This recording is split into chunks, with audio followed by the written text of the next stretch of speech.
Assalamualaikum warahmatullahi wabarakatuh.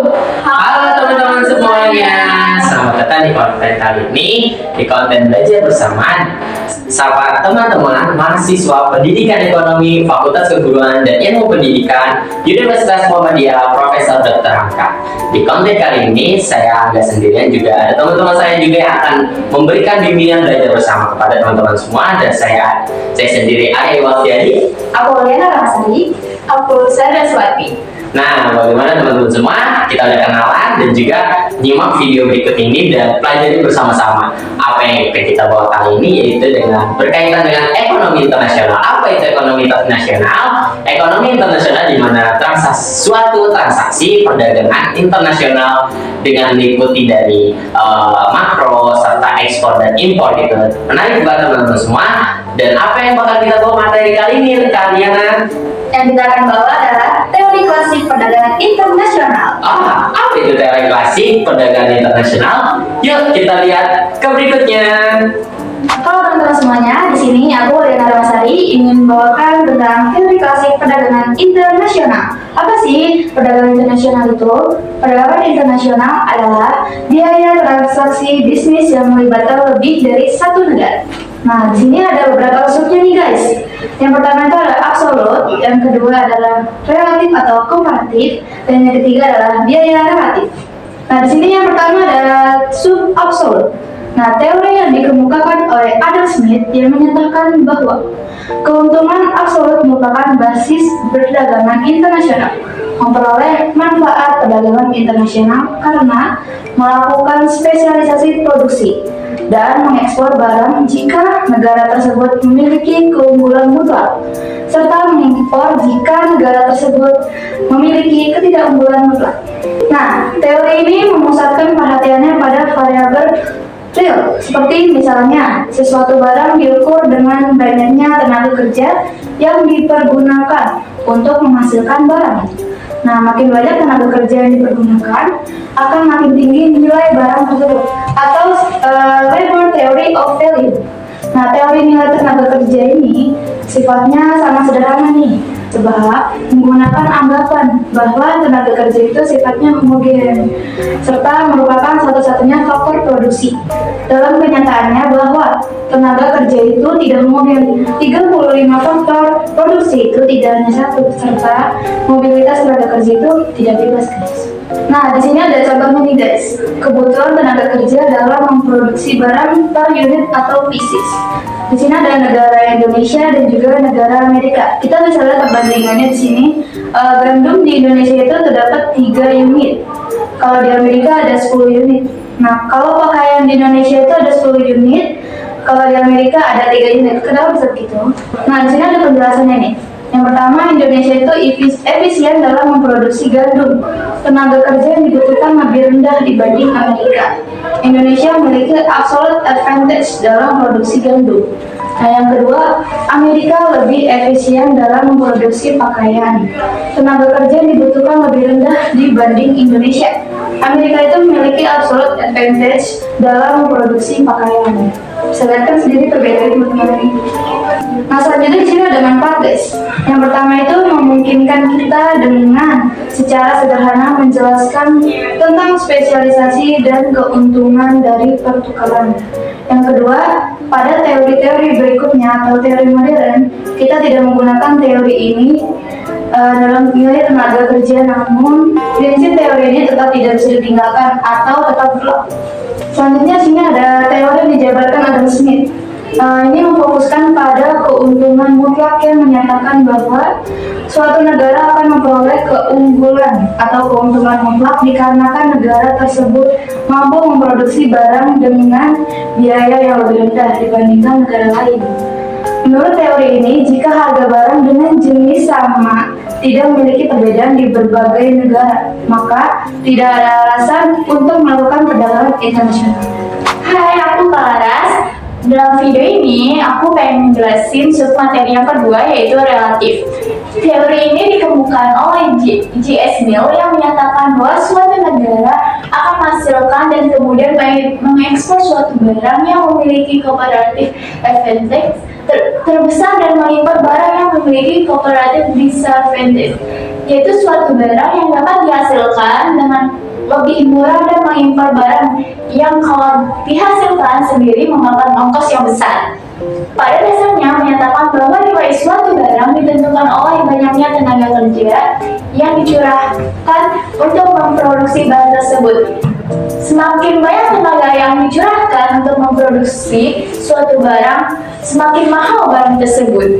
Halo teman-teman, dan saya Arya Dewas jadi akan membawakan sub yang terakhir gitu ya teman-teman dari teori klasik perdagangan internasional, yaitu ada apa? Biaya relatif atau teori komparatif yang dikemukakan oleh David Ricardo, yaitu ada cost comparative advantage di mana suatu negara akan memperoleh manfaat itu teman-teman.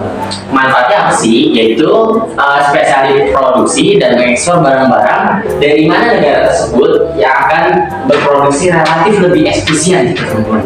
Di teori cost comparative advantage, di mana lebih efisien serta mengimpor barang di mana negara tersebut juga berproduksi relatif kurang atau tidaknya efisien gitu. Yang kedua yaitu ada production comparative advantage, di mana teman-teman juga bisa lihat suatu negara akan memperoleh manfaat itu dari perdagangan internasional teman-teman semua jika melakukan spesialisasi gitu, produksi dan mengekspor barang di suatu negara tersebut dapat berproduksi relatif lebih produktif serta mengimpor barang di mana negara tersebut berproduksi relatif kurang atau tidak produktif gitu teman-teman. Nah, apa sih keuntungan komparatif teman-teman semua? Keuntungan komparatif teman-teman bisa lihat di materi berikut ini, yaitu timbul karena adanya perbedaan teknologi antar negara gitu, teknologi antar negara. Hal ini berarti bahwa berlangsungnya perdagangan internasional merupakan akibat adanya perbedaan produktivitas suatu negara atau antar negara gitu ya teman-teman. Atas dasar teori ini, maka perdagangan internasional merupakan fenomena yang dapat membantu dalam meningkatkan kapasitas produksi dan standar hidup gitu teman-teman. Jadi dalam meningkatkan kapasitas produksi dan standar hidup serta suatu negara, perdagangan internasional antara dua negara tetap akan terjadi gitu teman-teman dengan adanya teori komparatif ini dari David Ricardo. Walaupun hanya satu negara yang memiliki keunggulan absolut gitu. Jadi asalkan negara memiliki perbedaan dalam cost comparative advantage gitu. Jadi walaupun negara-negara tersebut memiliki keunggulan gitu dalam memproduksi atau produktivitas, tapi di sini ada satu negara aja yang memiliki keunggulan absolut. Tapi semua negara punya absolutnya masing-masing gitu.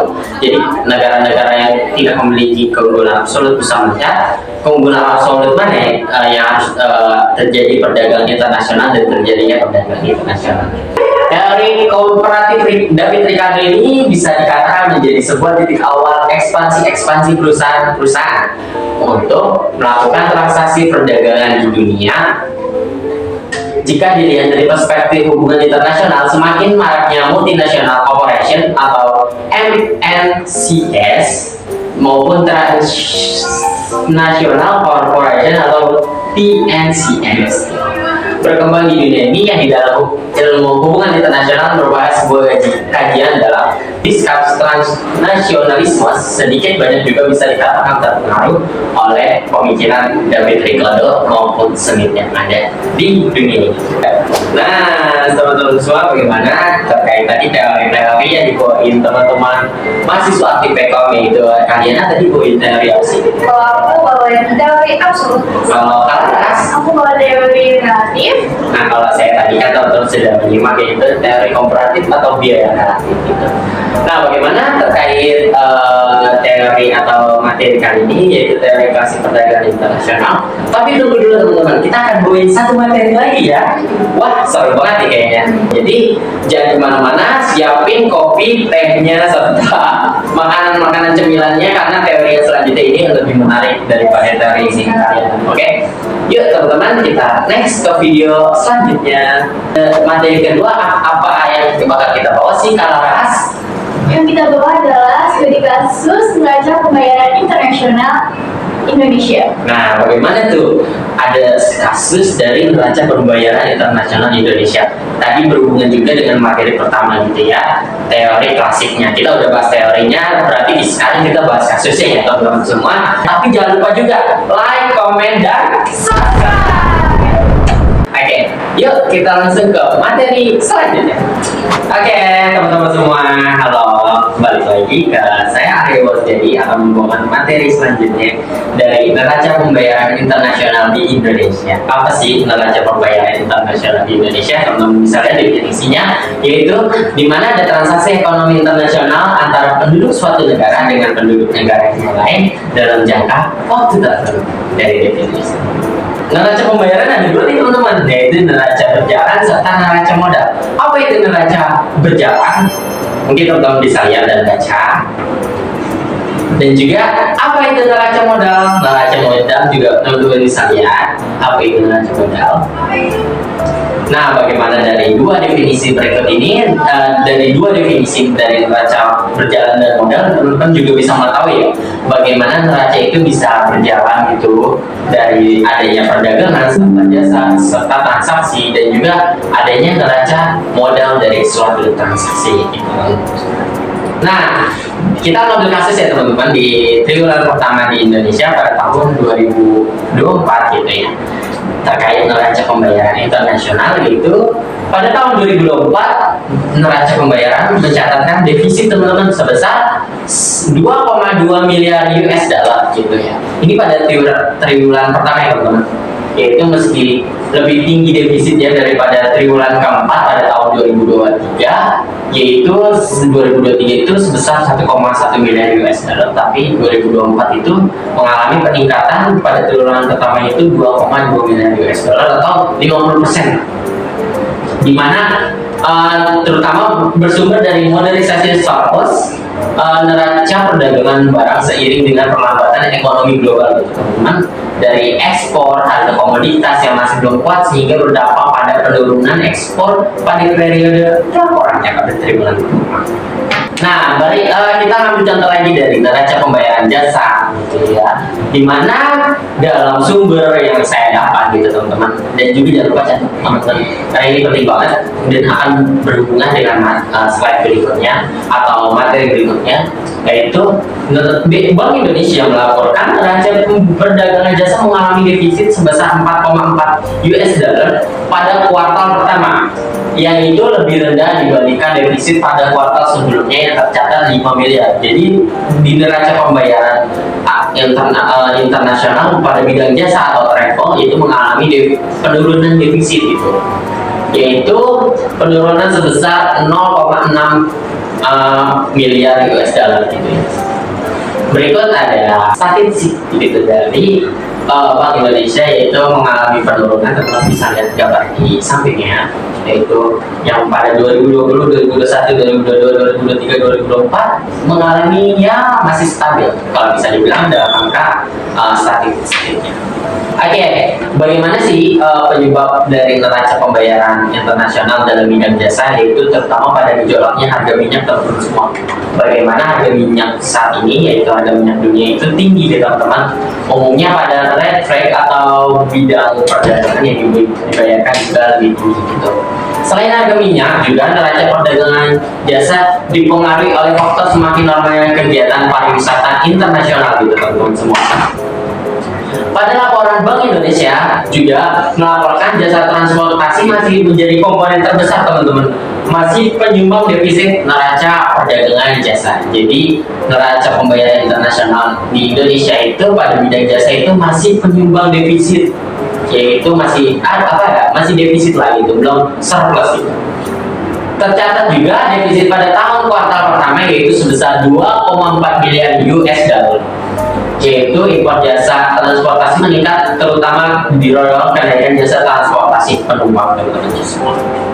Oke, teman-teman bisa baca teks selanjutnya di bawah, jangan lupa dicatat ya. Dan juga penerimaan jasa dari wisata mancanegara mana aja sih teman-teman? Teman-teman juga bisa lihat itu, yaitu terutama itu pasti dari Malaysia, Singapura, serta warga Tiongkok, dan juga dari Jepang dan dari Thailand gitu ya. Terutama dari negara Asia yang penyumbang terbesar wisatawan mancanegara untuk meningkatkan pendapatan surplus atau pendapatan neraca pembayaran di Indonesia, atau terjadinya transaksi ekonomi, transaksi keuangan yang ada di Indonesia. Halo semuanya, kembali lagi sama aku Lena Ramasari. Di sini aku ingin membawakan kasus yang kedua, yaitu neraca perubahan cadangan devisa. Nah, posisi cadangan devisa Indonesia pada akhir April 2024 tetap tinggi sebesar 136,2 miliar US dollar, meskipun menurun dibandingkan posisi pada akhir Maret 2024 sebesar 140,4 miliar dolar US dollar. Penurunan posisi cadangan devisa tersebut antara lain dipengaruhi oleh pembayaran utang luar negeri pemerintah dan kebutuhan untuk stabilisasi nilai tukar rupiah seiring dengan peningkatan ketidakpastian pasar keuangan global. Nah, di sini ada cadangan devisa yang merupakan sumber pembiayaan perdagangan luar negeri dipertanggungjawabkan oleh Bank Indonesia yang telah ditetapkan dalam Undang-Undang tentang Bank Indonesia Nomor 23 Tahun 1999, sebagaimana telah diubah dengan Undang-Undang Nomor 3 Tahun 2004. Cadangan devisa tersebut dicatat dalam neraca pembayaran Bank Indonesia. Dalam pengelolaan cadangan devisa, Bank Indonesia dapat melakukan berbagai transaksi devisa dan dapat menerima pinjaman juga. Jumlah cadangan devisa dipengaruhi oleh ekspor, impor, serta nilai tukar rupiah atau kurs. Oke, yang terakhir adalah studi kasus dari neraca perdagangan migas. Ekspor minyak pada triwulan 1 2024 sebesar 2,2 miliar US dollar, relatif sama dibandingkan dengan triwulan yang keempat pada tahun 2023. Hal ini tercermin dari perkembangan nilai ekspor minyak mentah atau crude oil dan produk kilang yang relatif stabil dibandingkan dengan triwulan yang keempat tahun 2023, masing-masing sebesar 5 miliar US dollar dan 1,7 miliar US dollar. Volume ekspor minyak mentah meningkat dari 5,5 juta barel menjadi 6,6 juta barel, utamanya disebabkan oleh kenaikan permintaan dari beberapa negara di kawasan Asia yang antara lain dipengaruhi oleh peningkatan aktivitas sektor pariwisata.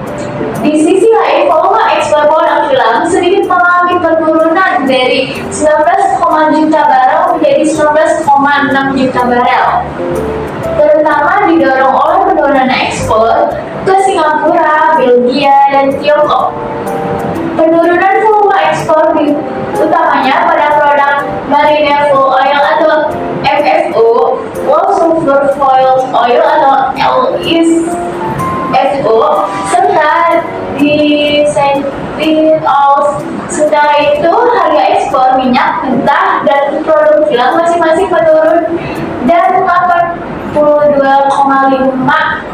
US dollar per barel dan 89,4 US dollar per barel pada triwulan keempat tahun 2023 menjadi 82,4 US dollar per barel dan 84,3 US dollar per barel pada triwulan pertama tahun 2024. Nah, semua bagaimana terkait tadi dua materi yang kita bawa dan bagaimana catatan-catatan yang teman-teman catat.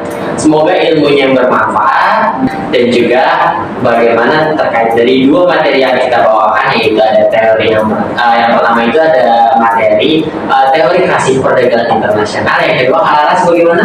Yang kedua, studi kasus neraca pembayaran internasional pada Indonesia. Nah, dua materi itu sangat penting banget ya. Jadi kita bawain dua materi dalam satu video, dan juga ini semoga bermanfaat ya buat teman-teman semua. Amin. Dan juga kami mohon bantuannya untuk jangan lupa apa? Like, comment, subscribe, dan subscribe gitu ya teman-teman semua.